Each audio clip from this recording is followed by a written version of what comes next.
আসসালামু আলাইকুম। আমি মাহদি হাসান, বাংলাদেশ। আমি দিল্লি এয়ারপোর্ট থেকে বলছি। আমার সাথে যেসব ঘটনা হয়েছে এটা আমি বাংলাদেশে এসে প্রেস কনফারেন্স করে হয়তো আমাকে বলতে হবে, বাট আমি জানি না। আমার সাথে অনেকগুলো অকারেন্স হয়েছে এখানে। আমাকে প্রায় 40 মিনিটের মতো আমাকে পুলিশ কাস্টডিতে আটকে রাখা হয়েছিল। আমাকে খুবই বাজে আমার সাথে অ্যাপ্রোচ করা হয়েছে এবং তারা আমাকে জেলে দিতে চেয়েছিল। আই ডোন্ট নো আমি কী করেছি। এবং আমি বারবার বলেছিলাম যে if I do any kind of illegal work, আমার দেশের সাথে কন্ট্যাক্ট করেন, এম্বাসির সাথে কথা বলেন, আমার কান্ট্রি গভর্নমেন্টের সাথে কথা বলেন, বাট কেউ কিচ্ছু শোনে নাই। তারা আমার সাথে খুবই বাজে আচরণ করেছে। আমার 12:40-এর ফ্লাইট, আমি জানি ধরতে পারবো কিনা। এখন সাডেনলি আমাকে এখন রিলিজ করা হয়েছে এবং ইমার্জেন্সিতে আমাকে ইমিগ্রেশন দেওয়া হয়েছে। আমার 12:40-এর ফ্লাইট।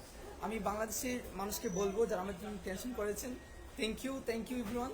এবং আমি এখন সেফ আছি এবং তাদের সাথে কথা বলেছি এবং এখন তারা আমাকে অ্যাপ্রোচ করতেছেন যে তারা নাকি ভুল মানুষকে ধরেছেন, বাট তারা আমাকে এত বাজে অ্যাপ্রোচ করেছে। Even one of the police, they were abusing me physically, touching me.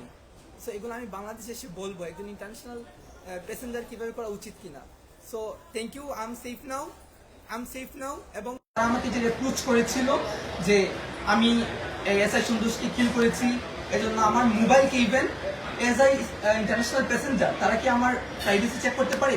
তারা ফোর্স করে তারা আমার ফোনকে আনলক করেছিল, আনলক করে আমার ফোন তারা চেক করেছে। And I will take action after coming to my country, ইনশাল্লাহ। এখন আমি দিল্লি এয়ারপোর্টে আছি। তারা ইমার্জেন্সি হচ্ছে, আমি জানি না কি হয়েছে। হয়তো আমার দেশ আমাকে সহযোগিতা করেছে, আমাকে তারা ইমিগ্রেশন করিয়েছে এবং বলেছে আমার জন্য ফ্লাইট ওয়েট করছে।